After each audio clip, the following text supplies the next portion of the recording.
Anas bin Malik Al-Ansari, Allahumma urzuku ma'alan wa waladan wa ba'arik lahu, ya Allah berikanlah ia harta dan keturunan dan berkahilah dirinya.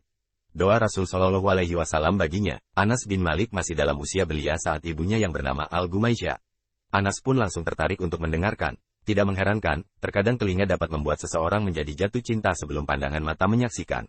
Betapa anak yang masih dalam usia belia ini berharap untuk pergi menjumpai nabinya yang berada di Mekah, atau Rasul Shallallahu Alaihi Wasallam berkenan untuk mengunjungi mereka di Yasrib agar ia puas melihatnya dan bergembira karena telah berjumpa dengannya. Tidak lama berselang hingga di kota Yasrib yang beruntung ini tersebar kabar bahwa Nabi Shallallahu Alaihi Wasallam dan sahabatnya yang bernama As-Siddiq, Abu Bakar, sedang dalam perjalanan menuju Yasrib. Maka setiap rumah menjadi ceria karenanya. Setiap relung hati manusia pun menjadi gembira dibuatnya. Semua mata dan hati manusia menjadi tertarik untuk menanti perjalanan yang disusuri oleh Nabi Shallallahu Alaihi Wasallam dan sahabatnya menuju kota Yasrib. Para remaja setiap pagi berteriak, Muhammad telah datang. Anas bersama bocah-bocah kecil lainnya berlari menuju ke sumber suara, akan tetapi ia tidak mendapati apa-apa dan akhirnya ia kembali dengan hati yang sedih. Di suatu pagi yang cerah dan segar, beberapa orang pria di kota Yasrib berteriak seraya mengatakan bahwa Muhammad dan seorang sahabatnya hampir tiba di Madinah. Serentak beberapa orang pria dewasa bergerak menuju jalan yang disusuri oleh Nabi. Mereka semua bergegas secara berbondong-bondong berlari menghampiri Nabi dan di antara mereka juga banyak anak dalam usia belia yang dengan wajah berseri dan hati bahagia pergi menyongsong kedatangan sang Nabi. Di barisan para anak usia belia tersebut terdapat seorang anak yang bernama Anas bin Malik Al-Ansari. Tibalah Rasul Shallallahu Alaihi Wasallam beserta sahabatnya Abu Bakar As-Siddiq. Mereka berdua tiba dengan sambutan meriah yang diberikan penduduk Madinah yang penuh sesak terdiri dari para pria dewasa dan anak-anak. Sedang para ibu dan gadis berada di atap rumah, memandang dari kejauhan datangnya sang Rasul Shallallahu Alaihi Wasallam. Mereka bertanya-tanya, yang mana Rasul? Yang mana Rasul? Hari itu menjadi sejarah. Anas masih terus mengenangnya hingga pada usianya yang lebih dari 100 tahun. Baru saja Rasulullah Shallallahu Alaihi Wasallam hendak tinggal dan menetap di Madinah, datanglah Al-Gumaisyah, binti Milhan ibunya Anas menghadap beliau. Al-Gumaisyah membawa anaknya yang masih kecil yang diajak untuk menghadap Rasulullah. Saat itu Anas berambut poni dengan uraian rambut kecil yang bergerak ke kanan dan ke kiri menutupi keningnya. Lalu Al-Gumaisyah memberi salam kepada Nabi Shallallahu Alaihi Wasallam seraya berkata, Ya Rasulullah, tidak ada seorang pria dan wanita pun dari suku Ansar yang menghadapmu kecuali mereka memberikan hadiah kepadamu. Aku tidak memiliki apa-apa untuk dijadikan hadiah selain anak ini saja. Ambillah ia dan jadikanlah ia pembantu sesuka hatimu. Nabi Shallallahu Alaihi Wasallam gembira mendengarnya dan beliau pun menerima Anas dengan wajah yang sumringah.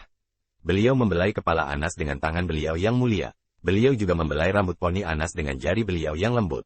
Akhirnya Rasul Shallallahu Alaihi Wasallam menerima Anas menjadi anggota keluarganya. Anas atau Unais sebagaimana penduduk Madinah memanggilnya dengan panggilan manja saat itu berusia 10 tahun saat ia mulai bahagia dapat membantu Nabi Shallallahu Alaihi Wasallam. Ia terus tinggal dalam asuhan Nabi Shallallahu Alaihi Wasallam hingga beliau dipanggil oleh Allah Azza wa Jalla. Anas mendampingi Nabi Shallallahu Alaihi Wasallam selama 10 tahun, di mana ia mendapatkan petunjuk langsung dari Nabi Shallallahu Alaihi Wasallam untuk mensucikan dirinya. Ia juga menerima seluruh hadits Rasulullah sehingga memenuhi ruang dadanya. Anas juga mengetahui kondisi, cerita, rahasia dan kebiasaan terpuji beliau yang jarang diketahui oleh orang lain. Anas dalam pergaulannya dengan Nabi Shallallahu Alaihi Wasallam mendapatkan apa yang tidak didapat oleh seorang anak dari ayahnya. Ia juga menemukan dari keagungan sifat Rasul yang membuat seluruh dunia merasa iri kepadanya. Anas bin Malik berkata, Rasulullah Shallallahu Alaihi Wasallam adalah manusia yang paling baik akhlaknya, beliau adalah manusia yang paling lapang dada dan beliau adalah manusia yang paling penyayang. Beliau pernah menyuruhku untuk membeli sesuatu dan aku pun keluar untuk membelinya. Di tengah jalan aku berniat untuk bermain bersama para anak-anak di pasar dan aku tidak melakukan apa yang diperintahkan oleh Rasul kepadaku. Saat aku sudah bertemu dengan anak-anak tadi aku merasakan ada seorang pria yang berdiri di belakangku, dan ia menarik bajuku. Aku menoleh ke belakang, ternyata ia adalah Rasulullah Shallallahu Alaihi Wasallam. Beliau tersenyum seraya berujar, Wahai Unais, apakah kau sudah melakukan apa yang aku suruh? Aku menjadi grogi dan berkata, Baik, aku akan melakukannya sekarang, ya Rasulullah.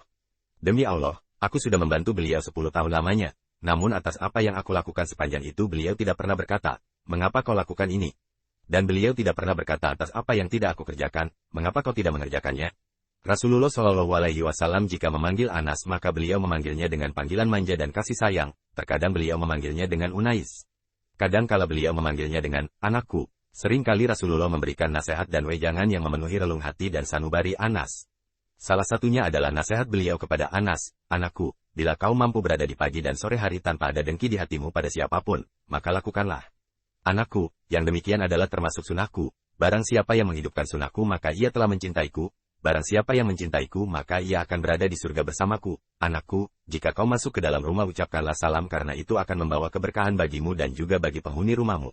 Setelah Rasulullah Shallallahu Alaihi Wasallam wafat, Anas bin Malik masih hidup lebih dari 80 tahun lamanya. Sepanjang itu ia mengisi ruang hatinya dengan ilmu dari Rasulullah Shallallahu Alaihi Wasallam, dan ia mencoba mengasah otaknya dengan fikih yang diajarkan oleh Nabi Shallallahu Alaihi Wasallam.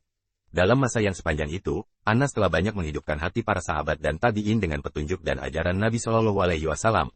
Ia juga sering memberitahukan kepada orang lain sabda dan kebiasaan Rasulullah Shallallahu Alaihi Wasallam.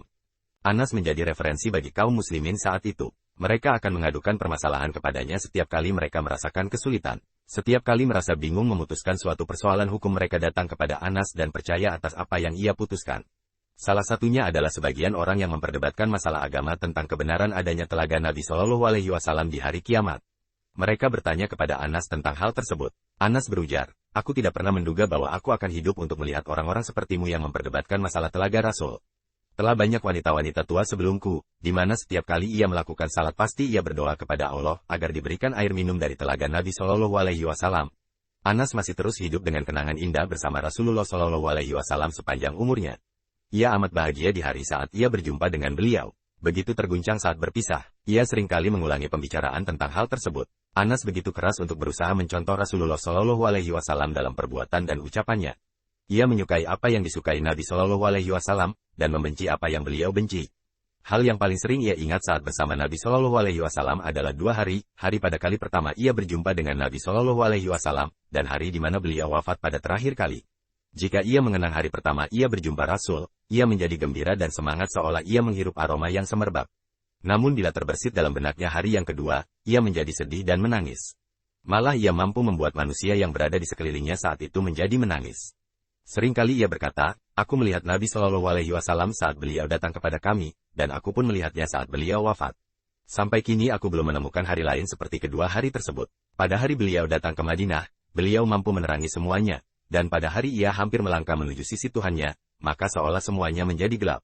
Kali terakhir aku melihat beliau adalah hari Senin di saat tirai kamar beliau dibuka. Aku melihat wajah beliau seolah lembaran kertas. Saat itu semua orang berdiri di belakang Abu Bakar seraya memandang ke arah beliau. Hampir saja mereka tak kuasa menahan diri. Lalu Abu Bakar memberi isyarat kepada mereka untuk tenang. Lalu wafatlah Rasulullah Shallallahu Alaihi Wasallam di penghujung hari itu. Kami belum pernah melihat pemandangan yang lebih menakjubkan hati kami melebihi wajah beliau saat kami mengubur jasad beliau dengan tanah. Rasulullah Shallallahu Alaihi Wasallam seringkali mendoakan Anas bin Malik. Salah satu doa beliau untuknya adalah, "Allahumma urzuku ma'alan wa waladan, wa barik lahu, ya Allah, berikanlah ia harta dan keturunan, dan berkahilah hidupnya." Allah mengabulkan doa nabinya, dan Anas menjadi orang dari suku Ansar yang paling banyak hartanya. Ia memiliki keturunan yang amat banyak, sehingga bila ia melihat anak serta cucunya maka jumlahnya melebihi 100 orang. Allah Azza wa Jalla memberikan keberkahan pada umurnya sehingga ia hidup 1 abad lamanya ditambah 3 tahun lagi.